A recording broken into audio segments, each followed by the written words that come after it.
because the question came up, should I disclose my history of mental health in my application to psychiatry residency? And one of our program directors said, I would love it if I could say yes. I would love it if you could disclose your mental health status as a way of describing your interest in psychiatry. But she said, don't do it. And she brought up a paper, and they found that on average, the students who disclosed mental health issues performed more poorly in the match. Hello and welcome to the Future Psychiatry Podcast, where we explore novel technology and new innovations in mental health. I'm your host, Dr. Bassi, an addiction physician and biomedical engineer. If you are joining for the first time, I would greatly appreciate if you subscribe and share it with your friend network on social media. Additional resources, a full transcript, and group discussion forum can be found on our website, telepsychealth.com, then click podcasts in the top right corner. Thank you so much for joining us, and I hope you enjoy the discussion today. All right, today we have Sean Woodward, a third-year medical student at Northwestern and national president of PsychSIGN, a medical student organization for those interested in psychiatry. Sean, I appreciate you joining me today to discuss some interesting topics related to medical student mental health and curriculum. Thank you, Bruce. I'm very happy to be here and to get the opportunity to speak about these topics, which kind of rarely happens. Yeah, I have to disclose I got two flu shots yesterday, one COVID booster and a regular flu shot in the same arm. So my brain is a little bit slow today. And I know you came off surgery, right? So your brain is probably a little slow for other reasons for that Yeah, exhausting so hopefully we're rotation. perfectly synchronized. Yeah, Um, totally. no fever or anything, at least, right? No fever, just kind of pretty sore, but I think it's good for the long run. That's how I'm trying Yeah, to reframe it. Short-term pain, long-term gain. investment in the future.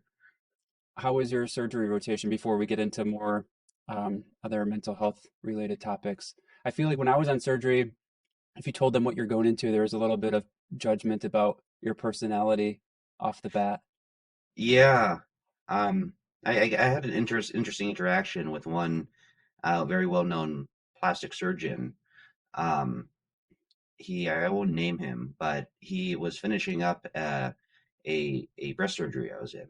Oftentimes, plastics will come in to finish up those surgeries, and he's known for developing a particular type of suture, and he's also known for asking a lot of questions about this type of suture, kind of selling it across the hospital. He kind of tries to lead people into kind of the design of the suture and its necessity.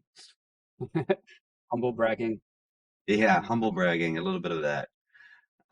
So he was standing next to me in the surgery doing his work and looked at me and asked me if I was a medical student. I said yes, and started asking me these questions about the history of the suture, where it originated. Turns out to be ancient Egypt. Um, what are the things a suture is good for? Cutting cheese, and a few other questions along these lines. And he surprisingly, I'm not sure what happened inside my head, but I was able to answer all these questions correctly. I love the And way you put that. yeah, he was very, very surprised and impressed. He looked at his fellow, his plastic surgery fellow, and asked him if he had like prepped me for this to kind of uh, punk him or whatever the phrase would be. Fellow said no, and he kind of nodded, finished the surgery, and just at the end said you should consider plastics and left the room. His fellow was still in there and began talking with me, showing me his technique and everything. And the fellow asked me, "What do I want to go into?" And I said, "Psychiatry or maybe anesthesia." And the look on that fellow's face after I said that was a bit priceless. He just there was a sigh, and he kind of looked down and got quiet. The anesthesiologist on the other side of the curtain yelled, "Yes!" and like put her hand up, her arm up. Yeah. There's this Um, like sense that I've gotten once that they feel that like talent is wasted if it's not going into surgery.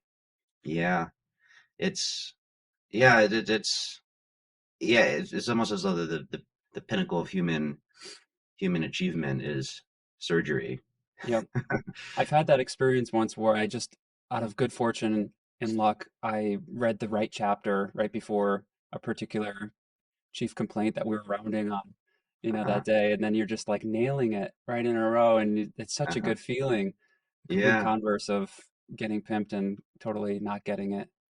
Yeah. Um, It's it's just an addictive where surgery is known for that pimping, and it's an addictive environment when you play by the rules or you satisfy the surgeons and you get a little bit of affection and love because it's so limited, I guess, in the operating room, that sort of affirmation that mhm. you kind of feel very special when it's given to you in that environment.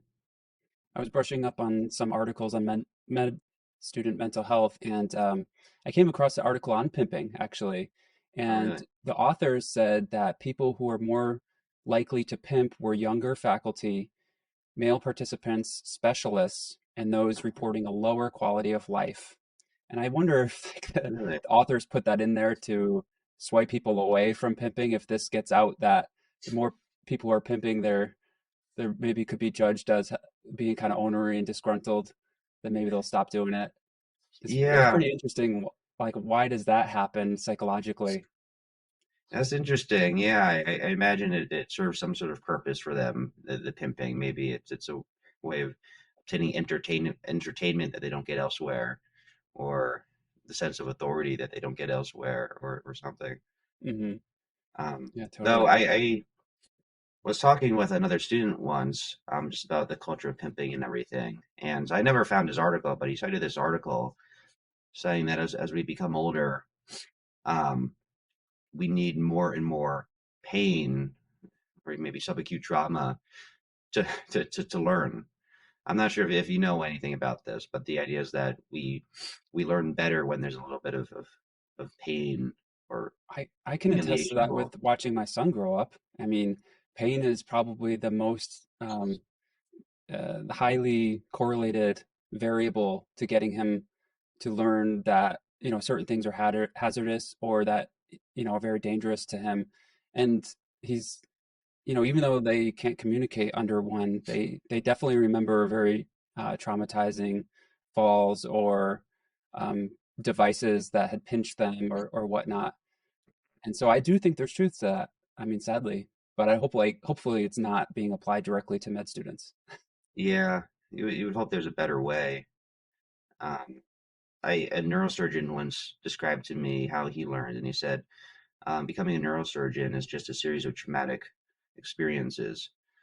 It's a Um, sad statement, I think. yeah, it is sad. Yeah, Yeah, let's talk about PsychSIGN and yeah, what their mission is and how you found it helpful to be engaged in this as a president. yeah. So PsychSIGN, it the whole name is Psychiatric Student Interest Group Network, which I think describes its function pretty well.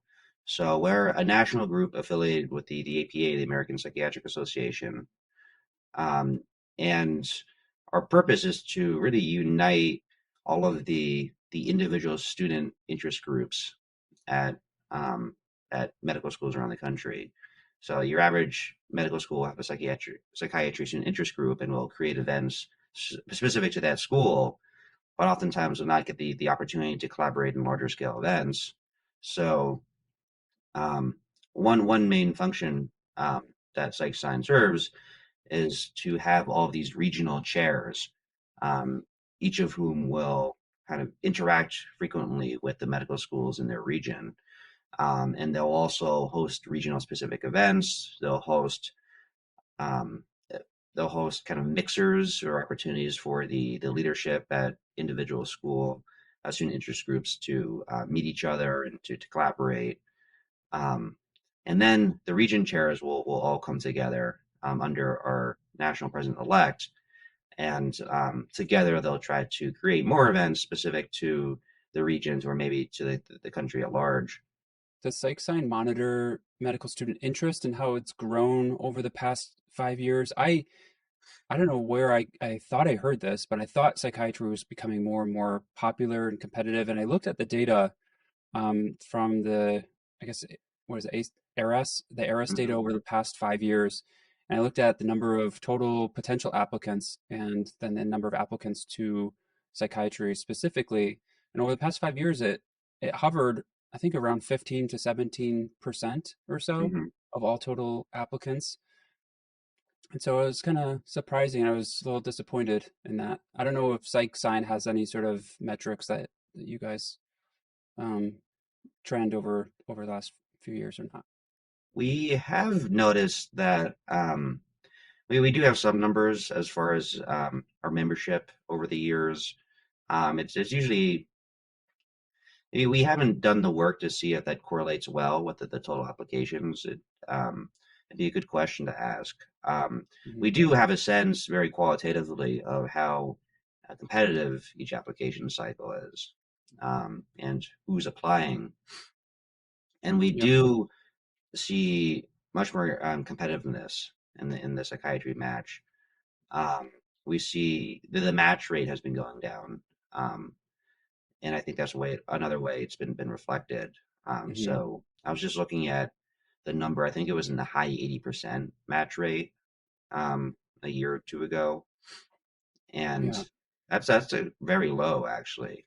Um, consider something like vascular surgery is 83%. Psychiatry Wow. was just a few points higher than that. Um, Mm. so it is does seem to be becoming more competitive. Most of the seats are filled.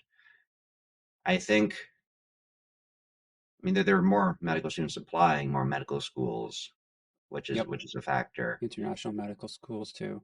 Yeah, and every year there are international students applying to psychiatry residency programs, and it used to be a kind of a safe bet for international students. Not a safe bet, but um, within arm's reach.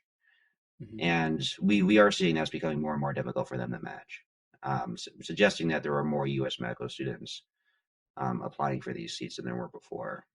Unfortunately, I don't have the numbers handy, um, but Yeah, I always found it interesting when I was an M1, M2, M3, you're kind of looking at the match data from your school. And I don't know if it could be attributed to just chance alone and mhm, randomness, but there will be like certain classes that will have like 8 people go into neurosurgery, and then there'll be one or zero like the next class. mhm. And there's like this ebb and flow. And I wonder if there's like some element about the way a course was portrayed or a mentor who was particularly on one year when people were trying to make their decisions. And it got me to thinking about how even within the same med school or even the same class, you might have a totally different experience depending on what rotation you were assigned to, like on surgery or psychiatry. I just remember there being a high degree of variability among different rotations and the expectations, the schedules, the how fun they were, and things like that. Yeah, um, for sure. I've talked about this with other students, with residents and faculty too. At the end of the day, there's really not enough information for medical students to choose a specialty because there is so much noise. A single positive mentor is the difference between applying to a specialty and never even considering it as a valid option. For example, my school is known for producing many urologists per capita, and it's it's surprising until you kind of get to know the urology department here. The urology department is an extremely positive place. Amazing mentors.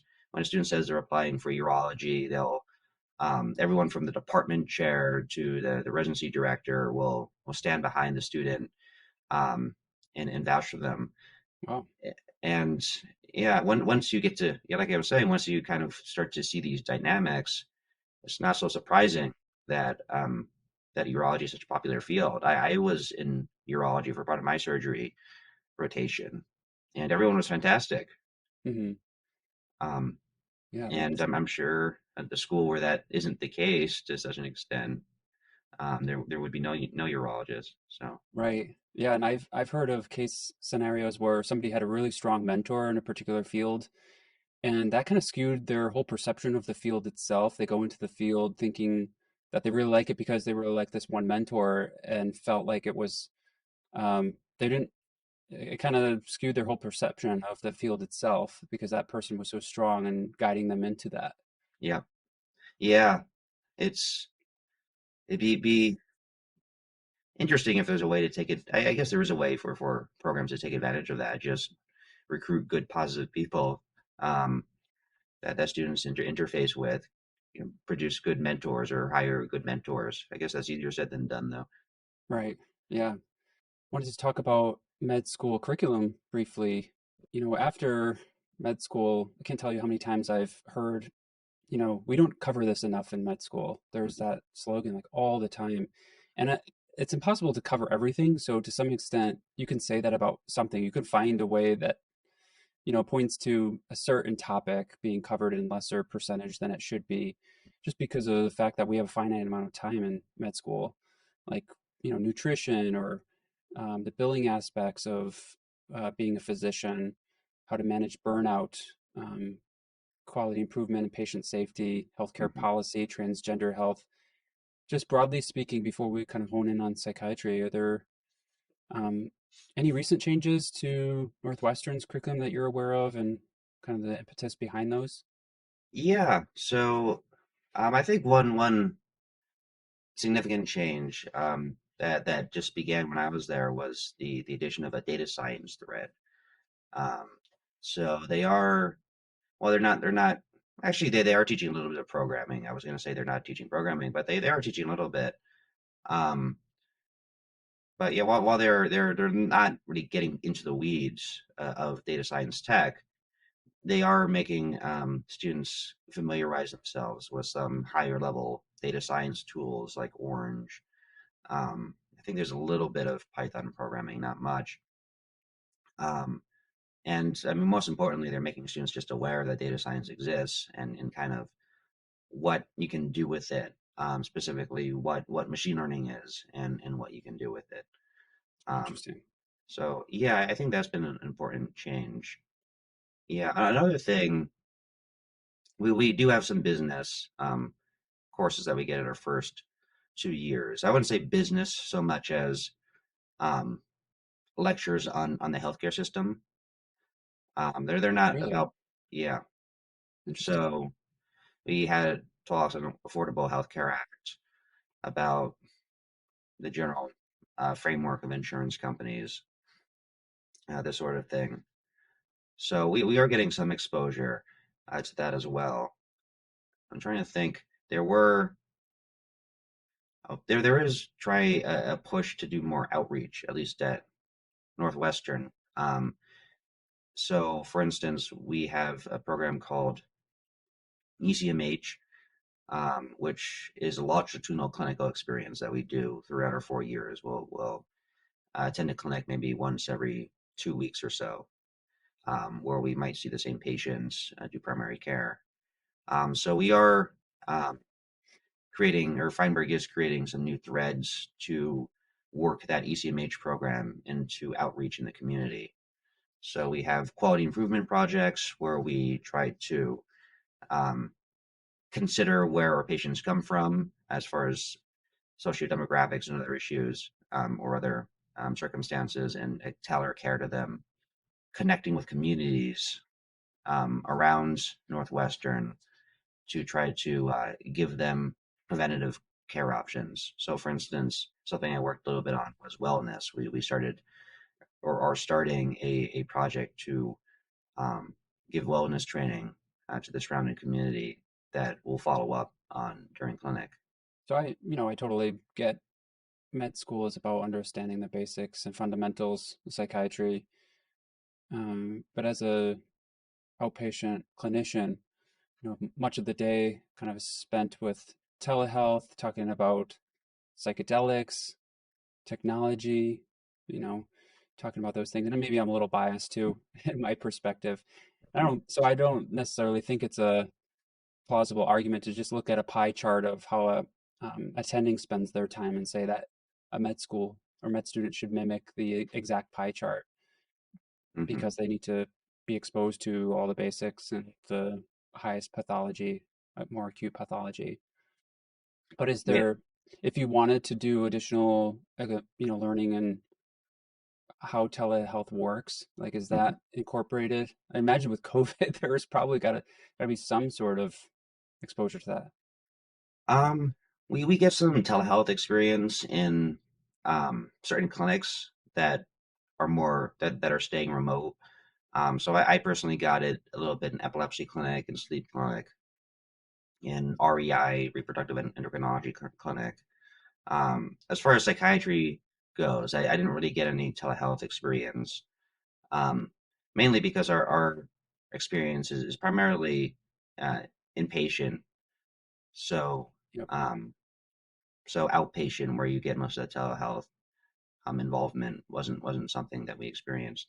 What is the general interest level among your peers? You probably talk to more people who are maybe interested in psychiatry than average student in your class, but um, what is it a pretty popular field to go into among your peers? It's not particularly popular at my school. I think there is increased interest just based on actually an upcoming meeting on the application process for psychiatry, based on the enrollment.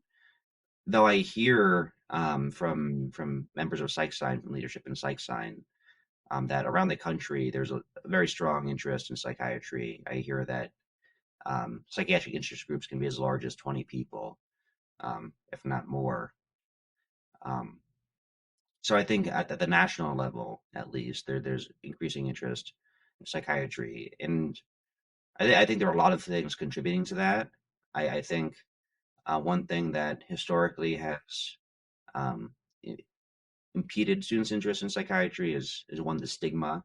I think a lot of students carry the stigma that their parents do about psychiatry, and just don't consider it a viable option. Like basically, a psychiatrist is not a real doctor, essentially, something to that effect. Yeah, psychiatry is not a real doctor, and just even just stigma around general mental health, I think is a factor, and the idea that psychiatric medication shouldn't be used. Hmm. Period. Um, I think that affects a lot of people's decisions. I know students here who don't believe in psychiatric medications. Hmm. Um, so I Yeah, think that's significant. I think it's Um, a fear, partially a fear of the unknown, and also um, questioning whether or not there's some sort of financial conflict of interest behind the psychiatric medications, because it is more difficult than um, medicine that's geared towards diabetes to determine how well it's working. A lot of the studies look at 6 weeks, 10-week studies of outcomes, and the pharmaceutical industry profits immensely off of a lot of these medications. They're very popular in the yeah, country. So I think that probably adds to stigma against psychiatry, which is kind of yeah, sad. yeah, for sure. Um, I think another factor that I've heard cited is that psychiatry is um, kind of covering up um, problems in our society that would be better solved with um, large scale societal changes and restructuring. There are so many social determinants of health that lead people to anxiety, to depression, needing to work multiple jobs to make ends meet, um, needing to work in one job, 12 hours a day to make ends meet, and Yep. the culture associated with that. Um, and I think there's a feeling that we would need fewer antidepressant meds, for instance, and fewer SSRIs if we just kind of resolve these issues with society. And I agree, it would be great to resolve these issues. I don't think it would be realistic to do so, and I think that we do need to have mercy on the people who do find themselves in these situations, that they shouldn't be made to suffer until their circumstances change. Um, that's something else that I've heard cited that turns people away from psychiatry. Yeah, there's a podcast that I was listening to recently that went into a lot of depth about contextual errors and how we need to pay more attention to that, because if you're looking at a retrospective chart review, whether or not you did a good job treating a patient, and you just look at whether or not the treatment was given, doesn't necessarily illustrate whether or not the patient actually um, actually engaged with that treatment, took the medications, were able to afford them, or if it had other sort of secondary consequences on their Hmm. life. Yeah. So I I think that's a really important factor. Seems like what you're kind of describing. I think there's a level of appreciation too from the patients when you're not quick to prescribe right away. You get to know them, you have a longer visit, you talk about other things going on in their life, and you kind of basically include the person in the treatment decision making process and kind of talk out loud about what you're thinking, what could help them, and maybe some other aspects of their life that they can focus on to improve meaning, um, satisfaction in their life, rather than just giving them a medication, which is just an overlay on top of some other maladaptive behaviors that are going on. I, in particular, I often see patients who are unemployed, recently unemployed, or underemployed come to me for depression. It's like, do you give an antidepressant when 99% of the issue comes down to the fact that they have no income right Yeah. now and they're very stressed financially? Hmm. Yeah. There is a lot, a growing appreciation, especially in the context of COVID, um, in our society for therapy. Medications aside, I think a lot of people are valuing therapy more and more. I've heard it said by many people just in or around me, not in medicine, that everyone should have a therapist. Usually they don't say everyone should have a psychiatrist, but everyone should have a therapist. Um, Right. and in fact, and there's this movie on Netflix right now called Stutz. It's interesting the way they frame the relationship between Stutz and Jonah Hill. Um, is a bit artsy. It's just kind of who's interviewing there are questions about who's interviewing who, um, where the perspective of the audience is between them. So there are a lot of artistic considerations in the filming of the documentary, but at the heart, it I feel it's this kind of interesting story about who Stutz is, what brought him to psychiatry and specifically psychotherapy, and what his method is about. Hmm.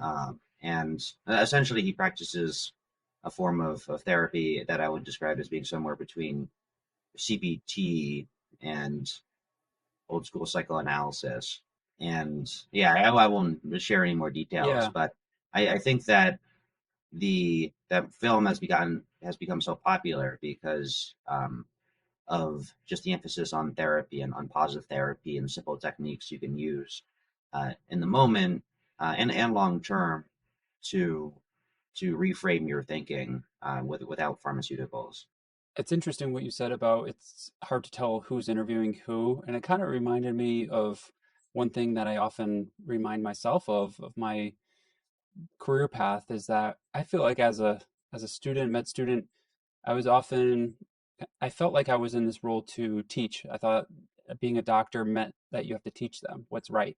And then as I progressed further along, I started to realize that there's so much untapped knowledge that the patient knows, and especially in the world of addiction psychiatry, that I can learn from and start to speak the language for the next patient about what they've taught me.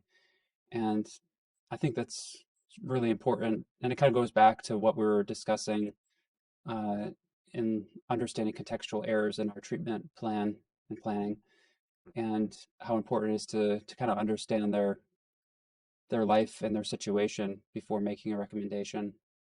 Yeah, that is something that I think is becoming more emphasized in medical school, at least in my medical school, which is reassuring.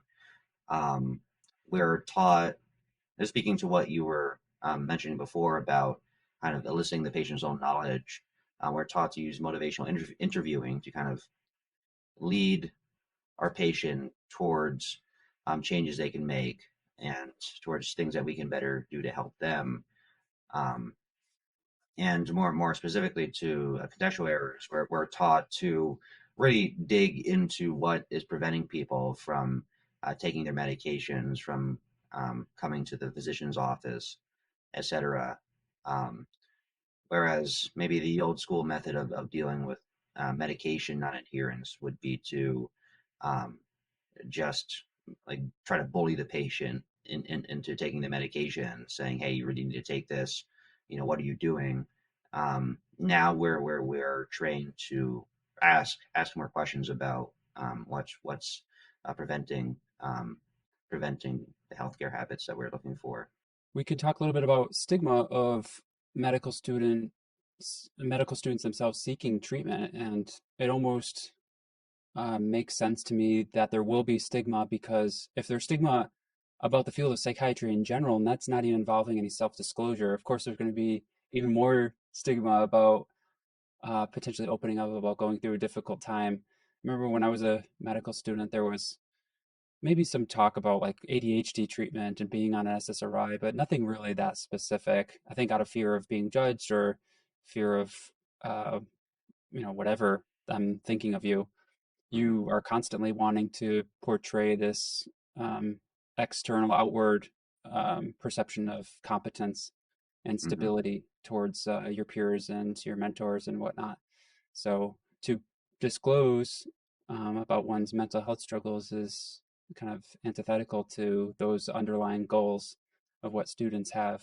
I don't know, what are your thoughts about stigma within the school and student community about receiving mental health treatment? Yeah, so there's a lot of reluctance for medical students to disclose. I'm thinking a couple of years back, my school has a wellness committee um, that tries to run different school-oriented events to promote wellness. And at one point, we were discussing having a panel of students with a diagnosed psychiatric, psychological conditions speak to the student body about their struggles. We ended up needing to find some residents. So the problem was we all thought it was a good idea to have this in theory, but we had significant difficulties recruiting anyone willing to speak up.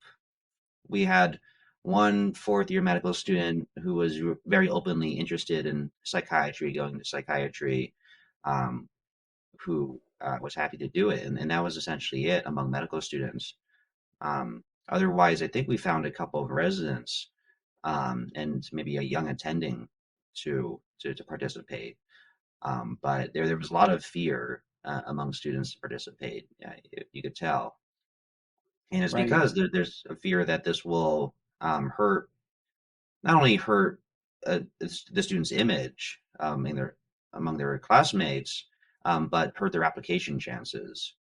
right, Um, and speaking to that, within PsychSIGN, or as a member of PsychSIGN, I hosted one residency director panel for students applying to psychiatry that's particularly memorable um, because the question came up, should I disclose my history of mental health in my application to psychiatry residency? And one of our program directors said, I would love it if I could say yes. I would love it if you could disclose your mental health status as a way of describing your interest in psychiatry. But she said, don't do it. And she brought up a paper uh, written about students applying to residency. It wasn't specific to psychiatry, students applying to residency with both disclosure and non-disclosure of their mental health conditions, and they controlled for other variables like scores and grades and what have you. hmm And they found that on average, the students who disclosed mental health issues performed more poorly in the match. yeah, that makes sense to me. As a clinician who does a lot of hiring, I've probably reviewed over 1,500 resumes for non-clinical and clinical positions, and it's very it's very commonplace for people to describe like why they're interested in our company, to say that they were interested in mental health because of their own struggles in mental health. And reading it over and over and again, it's kind of just, it feels like not really that well thought out. It's almost so kind of stereotypical. And I Hmm. want a person who's kind of fleshed it out more than just having had a few good experiences from their perspective. I want to know that they actually like it as a career path, in addition to Yeah. just having personal experiences, because we have personal experiences that are good. And I have personal experiences a lot at restaurants, but it doesn't make me want to become a chef. It's kind of like Yeah. that. That's interesting. That's something I haven't thought of before, but I know all specialties deal with their run-of-the-mill personal statements that they get sick of reading. In surgery, I've heard it said, we don't want another personal statement talking about how good you are with your hands. Um, Yeah, just another eye roll for them, probably. Here we yeah. go again. In anesthesia, they don't want another application about how calm you are under pressure, or about how anesthesia is like something else that it's not, like fishing. Um, Mhm. it seems, and for radiology, I've heard it said that they don't want another radiology application talking about how you like scavenger hunts, or like solving puzzles. Yeah, it's So probably maybe, getting harder and harder to write a really moving personal statement these days then. yeah, it's. I mean, I can see why these topics are so popular for students to talk about. It's probably hard to impress someone who reads hundreds, thousands of applications every year. In preparing for this talk with you, I came across an article by Newfield in 2020 that basically was saying that while yes, people who under or are well practiced with mindfulness and resilience, it does help reduce stress and whatnot. What is also important for them is to have their psychological needs met, and they define those by having strong levels of autonomy, competence, and relatedness. So, as a student, kind of like what we're talking about, like layering a band-aid over something. Yeah, you can put mindfulness on top of a really stressful environment, but that doesn't necessarily change the stressful environment. But in order to make them feel like they're enjoying themselves in their life and they have a purpose in med school, give them a sense of autonomy, make them feel that they're independent thinkers, um, promote a sense of competence where they feel like they can achieve these challenging goals that are set in front of them, and then promote relatedness where they're feeling that they belong to a community of other people who are like-minded. I thought that was an interesting article, and I'll reference it in the resources section on my website. What are your thoughts on that? I agree completely. And that those three um, experiences, for lack of a better word, are important, to someone's pride, to their confidence. And I also think that is very hard to achieve them as medical students. Competency and autonomy are two things that medical students are known for not having. We're switched between rotations every 4 weeks, every 4 to 8 weeks. So, and even within those rotations, we're switched between services every week, Mhm. potentially. And so the idea that we can never feel competent in what we're doing, is kind of absurd. Almost the exact opposite, like because the staff around you at the new service know you know nothing about their service and the way it runs, and then there's going to be this massive time sink of their efforts to train you for a week, and then you leave, and then they have to do it all over again. So, Yeah, speaking of that repetitive, stereotypical nature, I can kind of understand where they're coming from. There's really no good way to fix it, though. If you want to expose a med student to a lot of different services, by definition, you need to be moving around a lot in that 4 year period of time. I agree. I know some schools are moving to a system where only the first year, rather than the first 2 years of school, are preclinical, or pure book learning, which should open up time to do more clerkships, and specifically longer clerkships where there's less of that movement. Um, but even so, it, like you said, there's this is the nature of the beast. We're going to be switching fast, maybe a little bit slower, depending, but still, a 1 week in a service isn't that much different than 2 weeks. In kind of wrapping up the stigma topic for medical students, there was an article I came across that was more geared towards advice and suggestions for the faculty rather than what the students need to be doing differently, because God knows we put enough on students already. Hmm. And this was an article by Hodgson in 2020, Hmm. and they came up with, I think it was like 13 tips. And I jotted down a few that I felt like were particularly salient. Um, Arranging and maintaining formal communication points throughout the academic year and laying a foundation of open communication, encouraging self reflection, self care.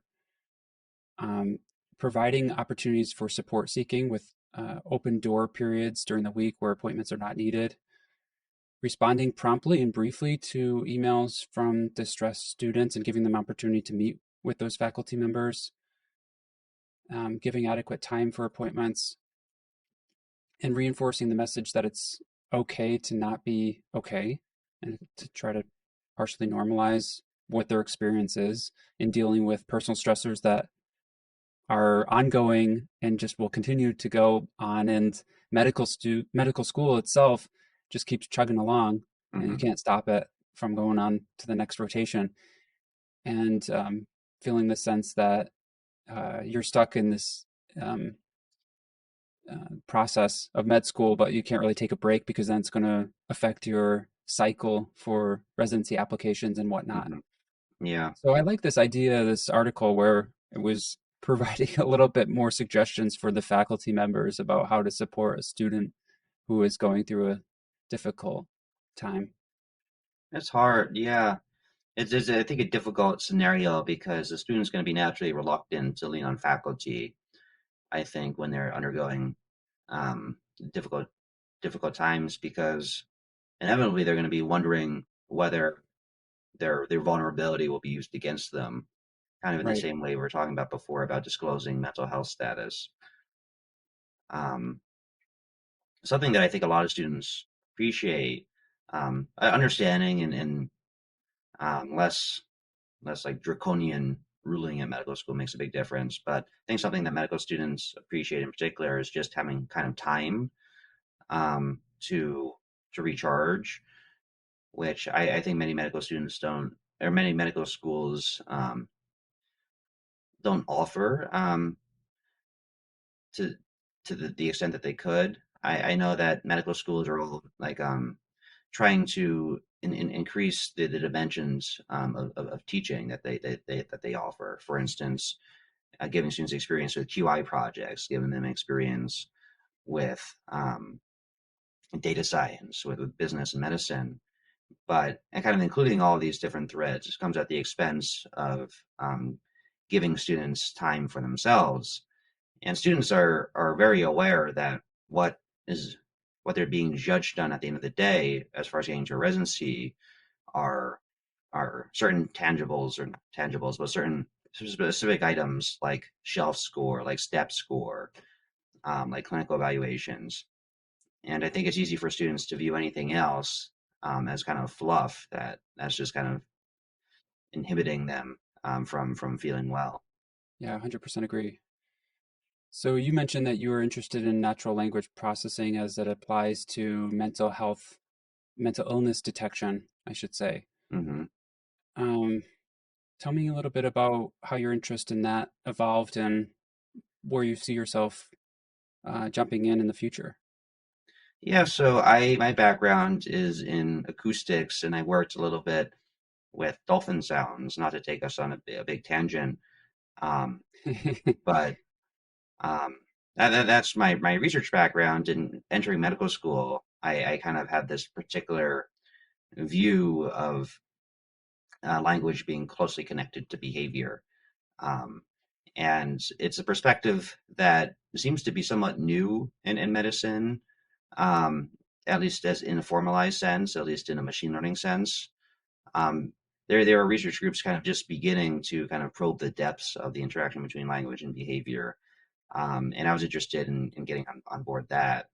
My impression and the impression of people in in the field is in the tech field is that there's a lot of low hanging fruit um, to be had connecting um, language and behavior.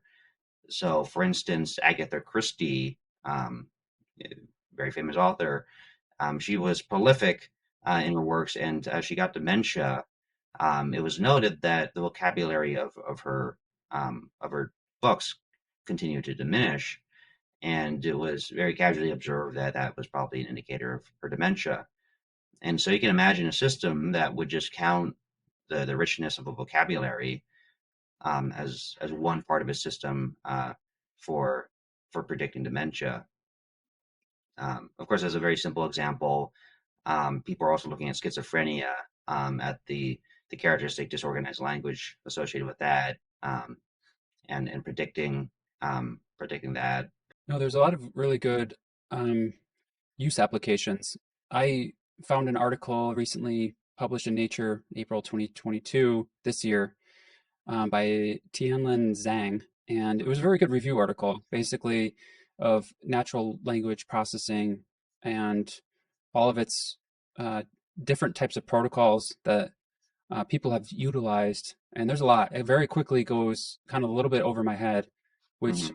scares me a little bit because I feel like I'm pretty educated individual and have an interest in this and engineering background. But I think you need to have a complicated solution for a complicated problem because a lot of this is difficult even for a human to understand based on tone of voice, how to analyze somebody's sentiment and emotions based on what they're saying.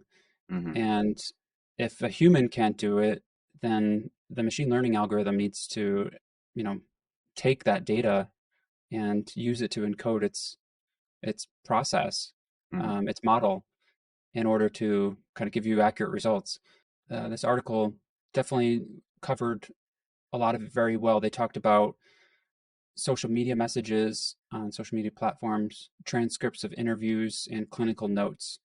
So those are the main things that they were looking at. And they were looking at mainly language that was transcribed into text. So they weren't Hmm. actually looking at the waveforms themselves of the speech patterns, but they were looking at Twitter. That was like Hmm. 30% of the data sources that they looked at. I think there's the advantage of looking at Twitter is that these text snippets that are very short. That was another point that they brought up, that there's not really that many public databases for um, to feed into the algorithm for learning Hmm. purposes, Yeah. training the algorithm. I know some companies which offer psychological services such as um, telehealth therapy are starting to collect data that they're planning to do research with. Um, in fact, even a company like Facebook, Meta, is constantly doing analysis along these lines, using the data that people give to them freely. Yeah, the field obviously is moving very quickly. It's and machine learning is already incorporated into our day-to-day activities with, Google's filtering out spam, malware, um, your bank identifying fraudulent credit card transactions, potentially Alexa and Siri, Hmm. um, using um, these algorithms to understand what you need Hmm. based on prior search actions and orders that you've placed. So I think it's important to, as mental health clinicians, to stay abreast of these topics so that we're still involved in them Yeah, and we continue to talk about the ethical concerns and considerations and how to appropriately apply these to mental health issues. it's interesting that in a way, industry, these companies, like these social media companies, are actively trying to hack the psychology of patients, of consumers, and in some ways creating new psychological traps that psychiatrists and psychologists need to address. I know that some people in mental health are focusing specifically in social media addiction right now.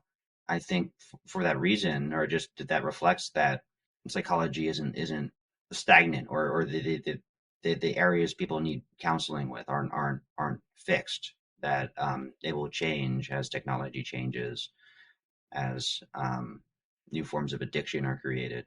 They've become so good at making content and apps so engaging that it created a new problem. Now they have to make a new solution to the problem they just created by now letting you know what your screen time is and providing reminders to put your phone down Hmm. and disconnect and do something else. I feel like that's pretty funny the way things have evolved. I mean, originally they were trying to grow the platforms and get people to be totally entertained and keep using them as much as possible for their advertising revenue, Hmm. probably, most likely. And now they have a different problem on their hands where there's this kind of social um, discontent and awareness now that a lot of their metrics and strategies have become so good that it really got out of hand. hopefully that there is some shame there and some real efforts to reduce screen time. I think maybe Apple's incentive is a bit different than the incentives of some of the people who design their apps, unfortunately. So hopefully, and there's a battle and wellness wins out. Well, Sean, it was really nice talking to you. I appreciate your insights. You're very astute and wise for your years, and appreciate you getting to tell our audience about struggles of mental health these days within the medical school community and what things are being done to address it. And I think that's really important because the better the health of our students, the better the health of the clinicians down the road who treat patients. So it's obviously very important, and that's why I invited you on today. So thank you so much. Thank you, Bruce. It's been a pleasure. As a reminder, if you'd like to support the show, one way you can help us is by subscribing to the channel on YouTube and leave a comment if you'd like. It'd also mean the world to me if you can share it with your social media network. Maybe there's somebody out there who might be interested in the podcast. Hope to see you next week, next Monday. New episodes are released every Monday morning. Thanks a lot. Take care.